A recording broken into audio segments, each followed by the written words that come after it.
दादा आणि भाऊ भिडलेत। पुणे मेट्रोचा प्रवास खरंच मोफत होऊ शकतो का? फडणवीसांनी अजितदादांची कशी खिल्ली उडवली आहे पाहूयात या स्पेशल रिपोर्टमधून। अजितदादांच्या जाहीरनाम्यात मेट्रो प्रवास मोफत, फडणवीसांनी उडवली दादांची खिल्ली। घोषणा करायला बापाचं काय जातं? अनाउन्स करायला काय लागतं? आपल्या बापाचं काय जातं अनाउन्स करायला? मुंबईनंतर संपूर्ण राज्याचं लक्ष लागलंय ते पुणे महापालिकेकडे। कारण पुण्यात सत्तेत एकत्र असलेल्या भाजप आणि अजित पवारांच्या राष्ट्रवादीत थेट सामना रंगणार आहे।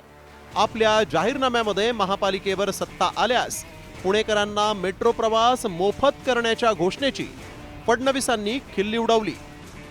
तर जिंकून आलो की करून दाखवेन असं म्हणत अजित पवारांनी फडणवीसांना आव्हान दिलंय।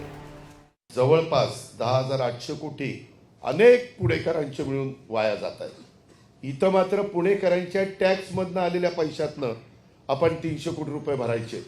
तुम्ही पण विचार करत असाल हे काय काढलंय आज या बाबांनी, परंतु ते शक्य आहे। हे मी फार वेगवेगळ्या तज्ज्ञांशी चर्चा करून हे काढलेलं आहे।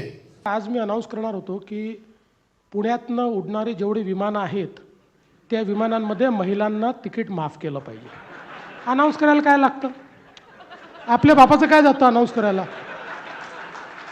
अनेक वेळा निवडणुकीच्या जिंकण्याच्या डेस्परेशनमध्ये ज्यावेळी आम्हाला माहिती असतं की निवडून येत नाही, अशा परिस्थितीत आम्ही काही जाहीरनामे काढतो, त्या जाहीरनाम्यांमध्ये काही म्हणतो। पण तरी माझं म्हणणं आहे किमान पब्लिकचा विश्वास बसेल अशा तरी गोष्टी म्हटल्या पाहिजे ना।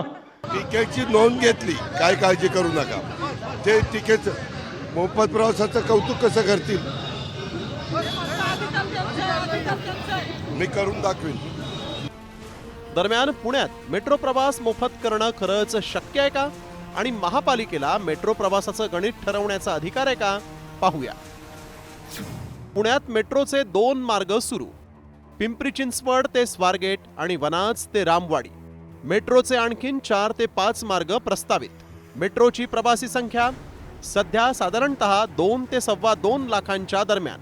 प्रवासी तिकिटातून मेट्रोला दर महिन्याला अंदाजे 10 ते 12 कोटींचं उत्पन्न।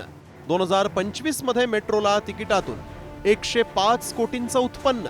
मोफत प्रवासाचा निर्णय पुणे महापालिकेच्या अखत्यारीत नाही। निर्णय घेतला तरी अंतिम मान्यतेसाठी राज्य आणि केंद्र सरकारची मंजुरी आवश्यक। गणेशोत्सवामध्ये दिवसाला 6 लाख प्रवासी मेट्रोनं प्रवास करत होते, त्यावेळी मेट्रोची यंत्रणा कमी पडते। वाढत्या गर्दीला सामावून घेण्यासाठी तेवढ्याच गाड्यांची आवश्यकता आहे। निवडणुकीत प्रत्येक पक्ष आपल्या जाहीरनाम्यातून मतदारांना वेगवेगळी आश्वासनं देत असतो।